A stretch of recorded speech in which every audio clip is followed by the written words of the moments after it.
नमस्कार, मैं हूं आपके साथ में भूपेंद्र सिंह और आप रिपब्लिक सागर मीडिया के साथ में हैं। पूरे भारत देश में लोकसभा चुनाव को लेकर काफी सरगर्मी चल रही थी।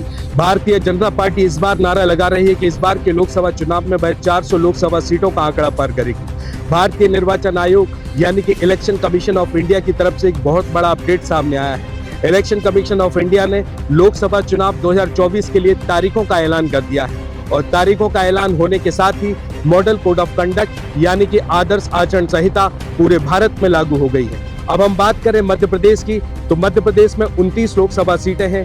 29 लोकसभा सीटों की हम बात करें तो 29 लोकसभा सीटों में भारतीय जनता पार्टी ने तमाम 29 सीटों पर अपने कैंडिडेट घोषित कर दिए हैं, तो वहीं कांग्रेस ने मात्र 10 लोकसभा सीट पर अपने कैंडिडेट घोषित किए हैं। अगर हम लोकसभा चुनाव की तारीखों की बात करें तो पूरे भारत देश में 7 चरणों में चुनाव होगा। मध्य प्रदेश की तमाम 29 लोकसभा सीटों में 4 चरणों में वोटिंग होगी। पहले चरण में मतदान 19 अप्रैल को होगा। ये मतदान 6 लोकसभा सीटों के लिए होगा। इनमें लोकसभा सीटें सीधी, शहडोल, जबलपुर, मंडला, बालाघाट और छिंदवाड़ा लोकसभा सीट है। दूसरा चरण 26 अप्रैल को होगा। इसमें 7 लोकसभा सीट है, जिसमें टीकमगढ़, दमोह, खजुराहो, सतना, रीवा, होशंगाबाद और बैतूल लोकसभा सीट है। तीसरा मतदान 7 मई को होगा। 7 मई को 8 लोकसभा सीटों पर मतदान होंगे। 8 लोकसभा सीटों में मुरैना, भिंड, ग्वालियर, गुना, सागर, विदिशा, भोपाल और खजुराहो, भोपाल और राजगढ़ लोकसभा सीट है। चौथा मई 13 मई को होगा। 13 मई में 8 लोकसभा सीटों पर फिर यहाँ पर वोटिंग होगी। इन 8 विधानसभा सीटों में देवास, उज्जैन, मंदसौर, रतलाम, धार, इंदौर, खरगोन और खंडवा लोकसभा सीट है। अगर हम 29 लोकसभा सीटों में सागर लोकसभा सीट के नामांकन की बात करें कि नामांकन कैंडिडेट यहां से कब भर सकते हैं, तो मतदान यहां पर 7 मई को होगा। इसमें 8 सीट है। इसमें मुरैना, भिंड, ग्वालियर, गुना, सागर, विदिशा, भोपाल और राजगढ़ लोकसभा सीट है।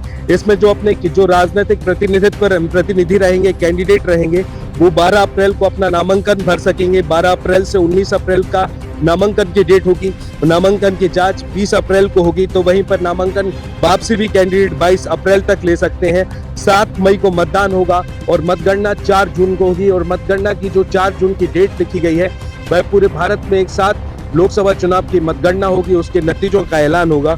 अब देखते हैं कि जो पूरे भारत देश में लोकसभा चुनाव हो रहे हैं, हम बात इस बार मध्य प्रदेश की करेंगे तो मध्य प्रदेश की तमाम 29 लोकसभा सीटों पर चुनाव हो रहे हैं। भारतीय जनता पार्टी ने सभी लोकसभा सीटों पर अपने कैंडिडेट घोषित कर दिए हैं। अब एक तरफ भारतीय जनता पार्टी का नारा इस बार का 400 पार है और इस नारे के तहत वह मध्य प्रदेश की तमाम 29 लोकसभा सीटों पर काबिज होना चाहती है, तो वहीं कांग्रेस भी एक तरफ जोर लगा रही है। अब देखते हैं कि लोकसभा चुनाव के जब परिणाम सामने आएंगे तो नतीजे क्या रहेंगे। अभी जो मुख्य बात है वो आप सभी ने देख ही लिया होगा और जो इलेक्शन कमीशन की प्रेस कॉन्फ्रेंस हुई है उसमें सारी बातें आ गई हैं। और हमारे यहाँ जो चुनाव है, जो हमारे जिले से संबंधित चुनाव है, हमारा जिला क्योंकि 8 विधानसभा है, 8 विधानसभा 3 विधानसभा जो है वो दमोह लोक संसदीय क्षेत्र का लोकसभा है, 7 दमोह के अंदर आती हैं।